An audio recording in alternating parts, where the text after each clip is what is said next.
Amen. Halo Impact Youth, apa kabar anak muda? Hari ini Kak Heni akan bicara tentang jangan mudah jatuh hati. Jangan terjebak dengan cinta yang semu, cinta yang cuma datang sebentar lalu cepat juga perginya.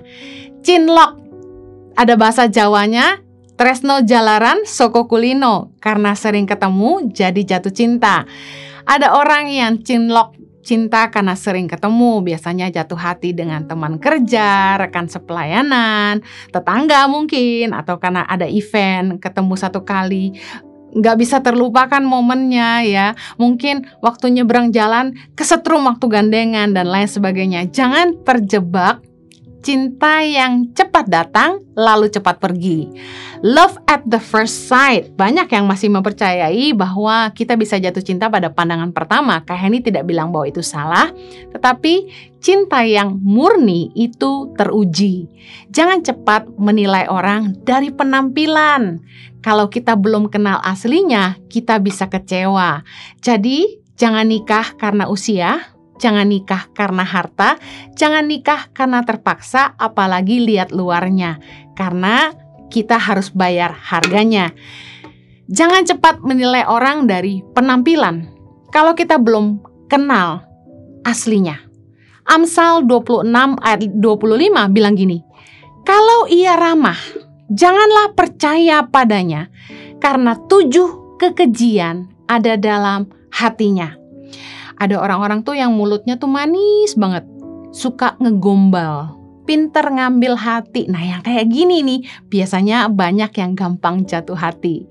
Apalagi yang selalu muji kita, aduh kamu cantik banget sih, aduh kamu keren banget sih. Nah biasanya kita suka ketika telinga kita dimanja-manjakan dengan rayuan gombal. Tapi firman Tuhan bilang jangan percaya kalau dia ramah. Jangan cepat percaya kepada orang yang bermulut manis, karena beberapa dari mereka hanya manis di bibir saja. Kita hanya bisa yakin apakah itu cinta kalau teruji lewat waktu dan jalan yang berbatu. Karena itu jangan keburu nafsu. Rasanya benar-benar jatuh cinta, tapi sebenarnya mungkin kita hanya suka. Ada kisah di Alkitab tentang Amnon dan Tamar yang sebenarnya mereka masih sebapak. Mereka anak-anak Raja Daud. Sebenarnya nggak boleh ya jatuh cinta sama saudara sendiri karena kecenderungan keturunannya cacat lebih tinggi. Nah, dalam kisah Amnon dan Tamar, sebenarnya ini bukan cinta tapi nafsu. Mari kita lihat ayatnya. 2 Samuel 13 ayat yang pertama dan kedua. Sesudah itu terjadilah yang berikut. Absalom bin Daud mempunyai seorang adik perempuan yang cantik namanya Tamar. Dan Amnon bin Daud jatuh cinta kepadanya. Ayat 2, hati Amnon sangat tergoda, sehingga ia jatuh sakit karena Tamar saudaranya itu, sebab anak perempuan itu masih perawan dan menurut anggapan Amnon, mustahil untuk melakukan sesuatu terhadap dia. Lihat kisah ini baik-baik. Pertama, Amnon jatuh cinta. Pertama karena lihat Tamar sangat cantik. Hati Amnon sangat tergoda sampai jatuh sakit. Nah orang tuh kalau sampai sakit, mereka tuh bilang, wah ini jatuh cinta banget gitu. Jatuh cintanya serius. Karena sampai sakit. Saking kangen, saking mungkin mikirin gitu ya. Tetapi lihat apa yang dipikiran Amnon tentang Tamar. Menurut anggapan Amnon, mustahil untuk melakukan sesuatu terhadap dia karena anak perempuan itu masih perawan. Nah banyak kali laki-laki tergoda untuk mendekati perempuan karena fisik. Lalu muncul keinginan untuk melakukan sesuatu. Satu kali ada seorang pria yang mendekati seorang wanita. Dia bilang, aku jatuh cinta sama kamu. Nggak tahu kenapa aku kangen sama kamu dan selalu kepikiran kamu gitu. Tapi kemudian pembicaraan selanjutnya mengerikan. Sang pria mulai bertanya, kalau kita ketemu, apakah kamu oke kalau kita berhubungan seks? Ternyata tidak semua pria yang jatuh cinta sama kita, mereka punya niat yang tulus. tapi bulus. Punya maksud di balik ketertarikannya bahwa attraction-nya adalah untuk kehubungan seks. Satu kali ada anak perempuan yang share WA chat-nya dengan pacarnya. Ketika pacarnya mengajak dia mesra-mesraan lewat WA, pacarnya bertanya apa warna pakaian dalam anak perempuan ini. Dan anak perempuan ini kaget karena dia orang Kristen dan dia tanya sama saya dan saya bilang, udah gak bener itu pacar kamu, udah gak sopan. Karena kasih itu tidak berbuat jahat gitu. Kemudian ada yang mulai muncul istilahnya PAP ya. PAP itu tukeran gambar gitu. Kemudian ada phone sex, ada sexting ya. Jadi chat, berhubungan seks lewat chat, WhatsApp gitu, atau lewat gambar, lewat telepon. Nah, hal-hal ini harusnya tidak boleh diadopsi oleh anak-anak Tuhan, nggak boleh diadopsi oleh kita orang percaya, karena ini semua salah gitu, bukannya cinta tapi nafsu. Nah, sama dengan Amnon, ketika Amnon tergoda karena kecantikan Tamar, ternyata bukannya cinta tetapi nafsu, not love but lust, karena Amnon kepikiran bahwa Tamar ini masih perawan dan mustahil untuk melakukan sesuatu terhadap dia.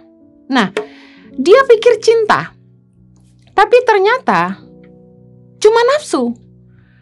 Ketika dia memperkosa adiknya ini, seketika itu juga rasa cinta yang dia rasa berubah menjadi kebencian. Dalam 2 Samuel 13 ayat yang ke-15. Kemudian timbullah kebencian yang sangat besar pada Amnon terhadap gadis itu. Bahkan lebih besar benci yang dirasakannya kepada gadis itu daripada cinta yang dirasanya sebelumnya. Lalu Amnon berkata kepadanya, bangunlah, enyahlah. Bayangin, setelah diperkosa, dia mengusir adiknya keluar karena dari rasa cintanya itu malah muncul kebencian yang lebih besar dari rasa cinta. Ini yang kita sebut dengan nafsu. Nafsu membuat kita tidak lagi mengasihi. Tapi sesungguhnya kita kalau mengasihi seseorang, kita akan menjaga dia baik-baik. Kita akan menghargai dia. Kak Henny sudah pernah sharing tentang di healthy dating, bagaimana kalau kita menghargai sesuatu, kita akan jaga baik-baik. Kalau orang tuh serius, mereka akan persiapkan, mereka akan sabar nunggu. Cinta yang murni itu teruji. Istilahnya Kak Henny, cinta itu seperti makan obat rasa coklat. Kita tahu kekurangannya, tapi kita bisa terima. Jengkel sebenarnya sama sikapnya, tapi kita sayang sama orangnya. Banyak sih negatifnya, tapi kita bisa lihat sisi positifnya. Sebenarnya nggak sesuai sama kriteria kita, tapi kita cinta. Makanya selagi PDKT, buka mata lebar-lebar. Kita harus ngertiin banget siapa orang ini, baik buruknya kita harus lihat dan bertanya pada diri kita, apakah kita bisa terima. Sadari bahwa yang perempuan dia nggak bisa masak, ngambekan, boros, mungkin malas mandi, berantakan, dan lain sebagainya. Yang wanita juga, coba lihat pria yang engkau sukai, apakah dia cuek, rese, bau, pelit, ribet, malas, kasar. Buka mata. Selagi PDKT itu sebaiknya buka mata. Kita jangan cuma fokus sama kelebihannya, kita harus menyadari kekurangannya. Lihat baik-baik, apakah orang ini punya hal-hal negatif yang mungkin kamu bisa sesali suatu hari nanti. Istilahnya mamahku adalah, jangan sampai cinta membuat kita merasakan kotoran kambing rasa coklat, katanya gitu ya. Kita harus ambil keputusan mau dilanjutkan atau tidak. Tapi lucu sih kalau orang tuh biasanya udah cinta, kayaknya bisa nerima segalanya. Kekurangannya dia bisa terima gitu ya. Contoh, satu kali ada anak perempuan yang cerita ke saya bahwa kalau cowoknya itu kalau nonton bioskop atau nonton film apapun, suka ngomong. Jadi nonton tuh sambil cerita. Terus saya tanya, rese banget dong, berisik banget dong. Dia bilang enggak gitu ya. Terus saya tanya, Kalau kakakmu atau adikmu yang melakukan itu, waktu kamu lagi suruh-suruh nonton, dia ngajakin kamu ngomong, itu apa tuh? Oh, itu gini ya? Aduh, gimana ya? Kamu rese nggak? Dia bilang rese. Nah, kenapa kalau kakak adiknya dia bilang rese, orang yang dia suka dia bilang enggak? Karena nggak realistik. Kadang-kadang cinta itu bikin kita katanya jadi buta. Padahal sebenarnya cinta itu nggak buta. Cinta yang murni itu dewasa. Kita ngerti kekurangan pasangan kita, tapi kita bisa terima. Nah, basi banget kalau orang kemudian sudah nikah lalu bilang gini, kita beda,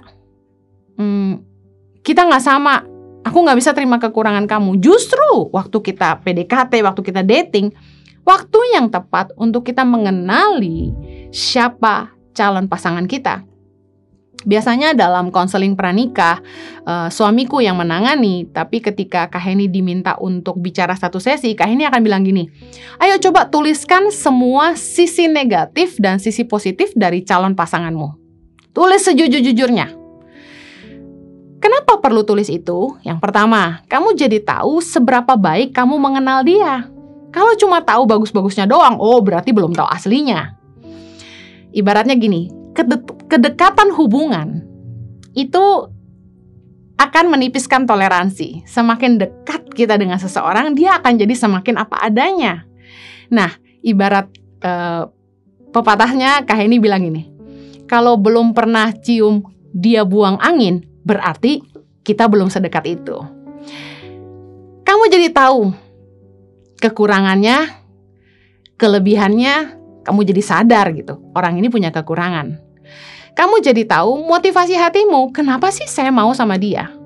Kemudian kamu jadi tahu, kamu harus belajar terima atau tidak usah aja. Putuskan, take it or leave it. Jangan nyesel kebelakangan, buang waktu.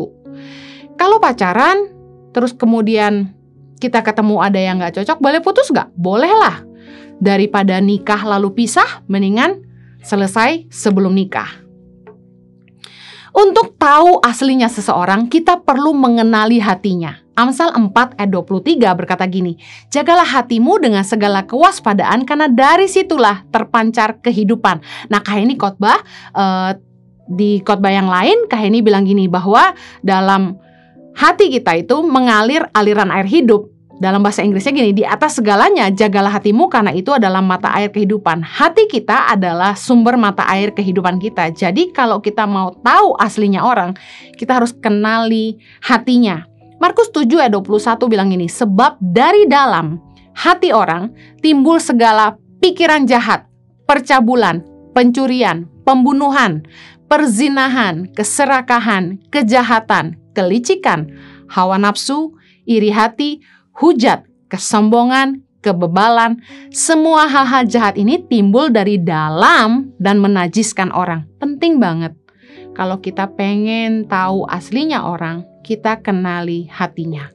Kalau ingin tahu dia baik atau jahat, bukan dengar manis atau tidak omongannya, tapi kenali isi hatinya. Bagaimana mengenali hati orang? Mari kita belajar sama-sama. Matius 12 ayat 33 dikatakan gini, jikalau suatu pohon kamu katakan baik, maka baik pula buahnya. Jikalau suatu pohon kamu katakan tidak baik, maka tidak baik pula buahnya. Sebab dari buahnya lah pohon itu dikenal. Kemudian Kak ini akan lompat di ayat 34, hai kamu keturunan ular beludak, bagaimanakah kamu dapat mengucapkan hal-hal yang baik, sedangkan kamu sendiri jahat, karena yang diucapkan mulut meluap dari hati. Ayat 35, orang yang baik mengeluarkan hal-hal yang baik dari perbendaharanya yang baik, dan orang yang jahat mengeluarkan hal-hal yang jahat dari perbendaharannya yang jahat. Nah, bagaimana kita mengenali hati orang? Yang pertama, lihat buah hidupnya. Karena pohon itu dikenal dari buahnya, orang itu dikenal dari buah hidupnya. Matius 7 ayat 17 bilang gini, demikianlah setiap pohon yang baik menghasilkan buah yang baik. Sedang pohon yang tidak baik menghasilkan buah yang tidak baik. Jadi di ayat 20, jadi dari buahnya lah kamu akan mengenal mereka. Kita akan mengenali orang dari buah hidupnya. Efesus 5 ayat 9 berkata gini, karena terang hanya berbuahkan kebaikan, keadilan, dan kebenaran.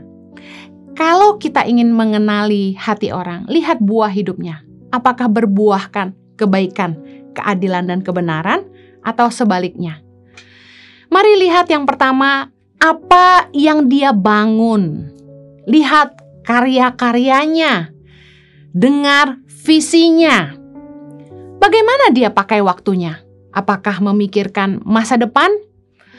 Kalau misalnya usianya sudah cukup dewasa tapi males, gak tanggung jawab, suka buang waktu, jelas orang seperti ini tidak siap untuk membangun hubungan yang membutuhkan komitmen jangka panjang untuk masa depan.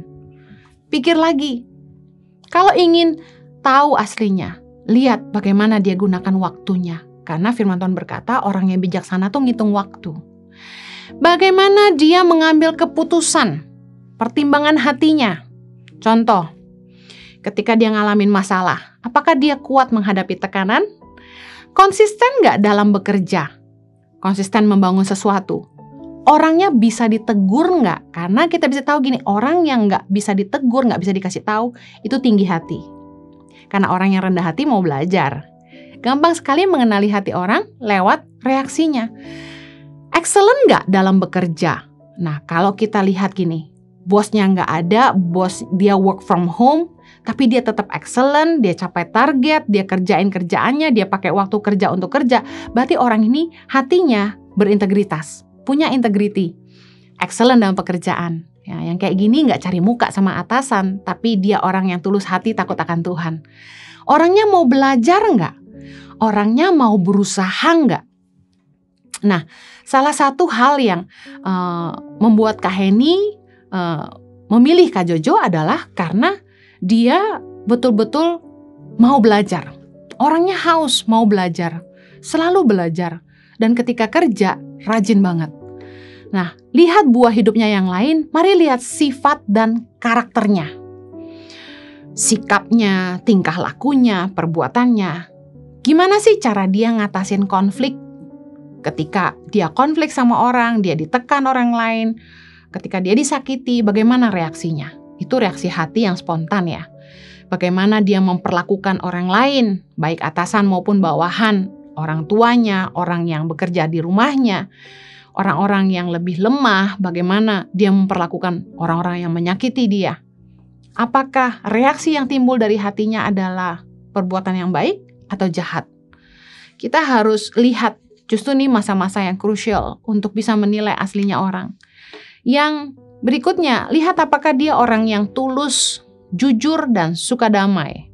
Ada tipe-tipe orang tuh yang suka cari gara-gara, suka bikin ribut, kasar, suka nipu, suka bohong. Nah, ini karakter asli ya, kita bisa tahu hatinya dari perbuatannya. Mazmur 37 ayat 37 bilang gini, perhatikanlah orang yang tulus dan lihatlah kepada orang yang jujur, sebab pada orang yang suka damai akan ada masa depan. Cari orang yang tulus, jujur, dan suka damai. Karena orang-orang begini yang punya masa depan. Kemudian menarik dalam Amsal 26 ayat 13 dikatakan gini, berkatalah si pemalas, ada singa di jalan, ada singa di lorong. Makanya dia gak kemana-mana gitu ya. Nah, apakah orang ini adalah orang yang suka bikin alasan? Contoh, kalau terlambat, ada aja alasannya gitu. Nah, saya sebut orang-orang ini Mr. Excuses, Mr. Wacana. Nah, jangan sampai kita terkecoh, karena biasanya orang yang kayak gini nggak nepatin janji ya. Kemudian, lihat karakternya, lihat upayanya, sifatnya. Jangan menilai justru dari keuangannya hari ini, karena orang itu bisa dilihat masa depannya dari kesiapannya untuk jadi besar. Nah, orang yang bisa jadi besar yang seperti apa sih kata firman Tuhan? Yang pertama, dia bisa bertanggung jawab dalam hal kecil. Lukas 16 ayat 10. Barang siapa setia dalam perkara-perkara kecil, ia setia juga dalam perkara-perkara besar. Dan barang siapa tidak benar dalam perkara-perkara kecil, ia tidak benar juga dalam perkara-perkara besar. Jangan menilai orang dari keadaan ekonominya saat Anda ketemu. Mungkin keluarganya nggak mampu. Jangan lihat itu. Mungkin dia sekolah di universitas yang tidak favorit, yang tidak mahal. Jangan nilai itu. Jangan lihat dia cuma naik sepeda motor. Dengar baik.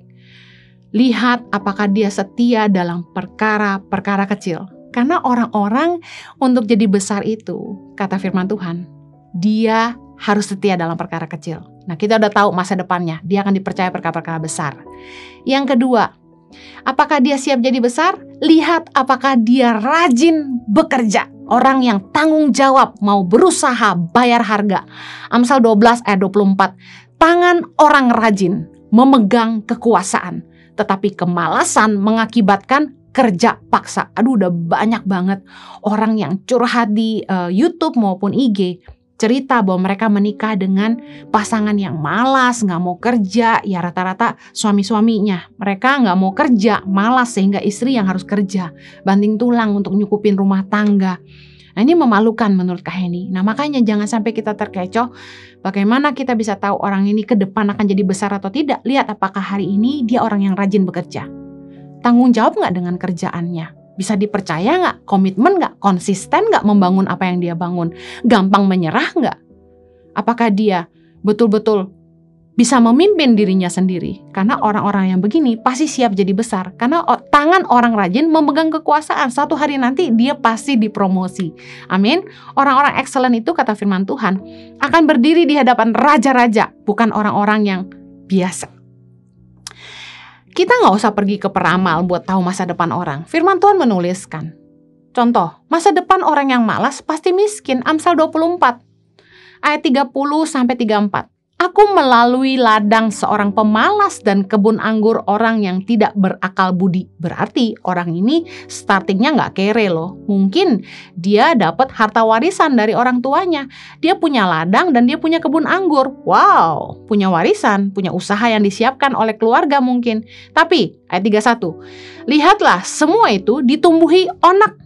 Tanahnya tertutup dengan jeruju dan temboknya sudah roboh. Ayat 32, aku memandangnya, aku memperhatikannya, aku melihatnya dan menarik suatu pelajaran. Ayat 33, tidur sebentar lagi, mengantuk sebentar lagi, melipat tangan sebentar lagi untuk tinggal berbaring. Ayat ke-34, maka datanglah kemiskinan seperti seorang penyerbu dan kekurangan seperti orang yang bersenjata. Udah gak usah pergi ke peramal, kita udah bisa tahu orang malas itu masa depannya miskin. Yang terakhir, bagaimana mengenali buah hidup seseorang? Lihat nilainya. Apa yang paling penting dalam hidupnya? Kita bisa tanya, apa sih yang bikin kamu suka sama aku, say? Gitu ya. Apa sih yang bikin kamu suka sama aku? Karena gini, apa yang penting bagi dia, itu yang biasanya dia cari dalam diri kita. Contoh, karena kamu cantik, berarti dia orang yang physical minded. Hati-hati, nanti suatu hari kalau kamu udah gak langsing lagi, gak terlalu cantik lagi, atau amit-amit kenapa-napa nanti, dia tetap sayang gak sama kamu. Nah, ini bisa jadi ukuran. Kemudian, oh, aku pengen cepet nikah sama kamu karena aku udah berumur. Aku pengen punya keturunan. Nah, berarti apa yang paling penting buat dia? Dia pengen punya keturunan. Dia takut udah tua dan gak cepet nikah. Nah, yang seperti ini kita harus hati-hati. Bagaimana kalau ke depan ternyata tidak dikaruniai keturunan? Apakah rumah tangga akan tetap bertahan? Nah, kemudian lihat apa yang paling penting lagi. Oh, aku suka sama kamu karena kamu tuh orangnya gak egois, kamu tuh sabar. Wah, luar biasa, berarti dia lihat karakternya. Kemudian, aku tuh suka sama kamu karena kamu pintar masak. Waduh, berarti dia suka kalau kamu masak gitu ya. Berarti ini orang suka makan. Kemudian, aku suka sama kamu soalnya kamu tuh pintar cari duit.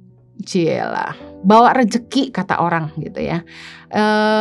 Aku suka sama kamu karena kamu kaya. Nah, gak mungkin lah terus terang gitu ya. Tapi ada beberapa hubungan yang motivasinya itu tidak murni. Cinta karena harta. Nah, kita harus lihat.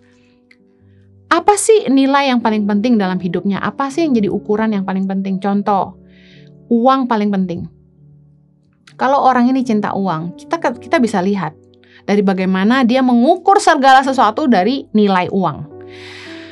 Kalau orang yang cinta uang, aduh, saya cuma bilang gini, nikah sama orang yang cinta uang itu banyak sengsaranya. Karena orang yang cinta uang itu bisa jadi sangat kejam terhadap sesamanya, termasuk pasangan dan keluarganya. 1 Timotius 6 ayat 10 bilang gini, karena akar segala kejahatan ialah cinta uang. Berarti dari cinta uang akan banyak lagi kejahatan yang lain. Sebab oleh memburu uanglah beberapa orang telah menyimpang dari iman. Menghalalkan segala cara maksudnya. Walaupun tidak sesuai dengan kebenaran. Dan menyiksa dirinya dengan berbagai-bagai duka. Kenapa? Karena nggak ada ngerti kata cukupnya. Serakah, cinta uang, uang segalanya. Kerja nggak kenal waktu. Ada loh orang tuh yang kerja mulu, keluarganya nggak pernah diajak liburan. Nggak pernah ngajak keluarganya tuh refreshing, spend time, off the phone ya, nggak pegang gadget, fokus sama istri, sama anak. Enggak, kerja mulu. Nah yang kayak gini gimana mau bahagia coba? Pegel, sumpek banget, ya kan? Nah orang yang cinta uang itu biasanya mencintai dirinya sendiri dan jadi budak uang. 2 Timotius 3 ayat 2 bilang gini, manusia akan mencintai dirinya sendiri dan menjadi hamba uang. Wah ini yang terjadi. Mereka akan membual, menyombongkan diri, mereka akan menjadi pengfitnah, mereka akan berontak terhadap orang tua, tidak tahu berterima kasih, tidak mempedulikan agama. Nikah sama orang yang cinta uang, pasti sengsara. Yang terakhir, bagaimana kita mengenali hati orang? Dengar apa yang keluar dari mulutnya. Tadi firman Tuhan bilang, ucapan mulut meluapnya dari hati. Kalau kita mau kenali hati orang, tadi yang pertama kita lihat buah hidupnya, yang kedua kita dengar apa yang keluar dari mulutnya. Makanya waktu kita PDKT atau dating, kita harus ngobrol. Jangan celamitan, cem-ceman, dan sebagainya ya. Pakai waktu dating itu buat ngobrol. Waktu PDKT itu ngobrol lah, bertanyalah, galilah gitu loh. Matius 12 ayat 35 tadi kita sudah baca, orang yang baik mengeluarkan hal-hal yang baik dari perbendaharaannya, bicara dari hatinya yang baik. Orang yang jahat mengeluarkan hal-hal yang jahat dari hati yang jahat. Jadi kita bisa tahu hatinya lewat perkataan mulutnya. Pertama, apakah perkataannya kotor? Kak Heni yakin kalau perkataannya kotor berarti hati dan pikirannya kotor juga. Apakah perkataannya kasar dan pahit? Berarti hatinya sakit, hatinya pahit. Nah biasanya kayak gini ngomongnya selalu gak enak, nyakitin mulu ya. Apakah dia suka menghakimi orang lain? Waduh, yang kayak gini merasa diri benar. Apakah dia suka ngomongin orang, suka gosipin orang? Wah kalau kayak gini tukang gosip berarti ya. Jangan duduk dengan pencemooh kata firman Tuhan. Apakah dia suka memuji diri sendiri, bermulut besar? Yang kayak gini kita tahu berarti dia tinggi hati. Nah orang yang mulutnya besar biasanya karyanya kecil. Orang yang mulutnya kotor, tadi kayak ini bilang, pikiran dan hatinya kotor. Kolose 3 ayat 8, tetapi sekarang buanglah semuanya ini, yaitu marah, geram, kejahatan, fitnah, dan kata-kata kotor yang keluar dari mulutmu. Kita harus ingat bahwa perkataan adalah taburan bagi masa depan. Masa depan kita ditentukan dari apa yang keluar dari mulut kita. Amsal 18 ayat 20 bilang, perut orang dikenyangkan dari hasil mulutnya. Ia dikenyangkan oleh hasil bibirnya. Ada orang tuh yang gak pintar bangun hubungan, gak pintar bangun koneksi. Nah itu agak bermasalah dalam membangun usaha ke depan gitu ya.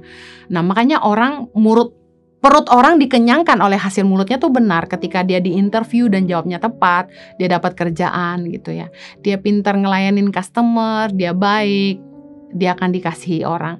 Nah kalau kita mau lihat masa depan, kita harus perhatikan mulut orang. Dari perkataan seseorang akan kelihatan juga karakternya. Karena begini, orang yang baik, perkataannya selalu baik. Amsal 11 ayat 9 bilang gini, dengan mulutnya orang fasik membinasakan sesama manusia. Ngeri. Tetapi orang benar diselamatkan oleh pengetahuan. Amsal 24 ayat 28. Jangan menjadi saksi terhadap sesamamu tanpa sebab dan menipu dengan bibirmu. Janganlah berkata, sebagaimana ia memperlakukan aku, demikianlah kuperlakukan dia. Aku membalas orang menurut perbuatannya. Firman Tuhan berkata, janganlah balas kejahatan dengan kejahatan. Kalau kita mau lihat baik tidaknya hati orang, lihat bagaimana ucapannya ketika dia disakiti orang. Apakah dia bilang gini, lihat aja ntar gue balas. Dari mulut orang kita bisa tahu, aduh ini orang gawat ya. Orang-orang pembawa damai akan disebut anak-anak Allah. Kalau mereka tukang cari ribut, mereka anak siapa? Nah kalau kita ingin kenali hati orang, pastikan kita lihat buah hidupnya, kita dengarkan kata-katanya. Dari situ kita bisa tarik lurus seperti apa hatinya. Jangan mudah jatuh hati supaya kamu tidak sakit hati. Cinta yang murni itu teruji. Mari kita berdoa.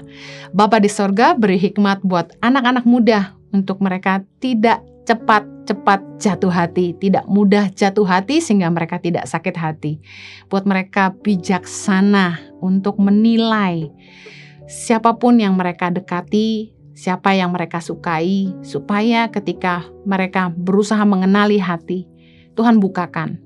Tuhan, apa yang terselubung boleh Tuhan singkapkan, supaya mereka bisa mengenali hati orang, mereka bisa tahu aslinya orang, mereka bisa menilai dari situ. Karena setiap keputusan kami punya konsekuensi. Berdoa supaya anak-anak-Mu diberikan hikmat dan kebijaksanaan dalam membuat keputusan. Demi nama Yesus kami berdoa. Amen.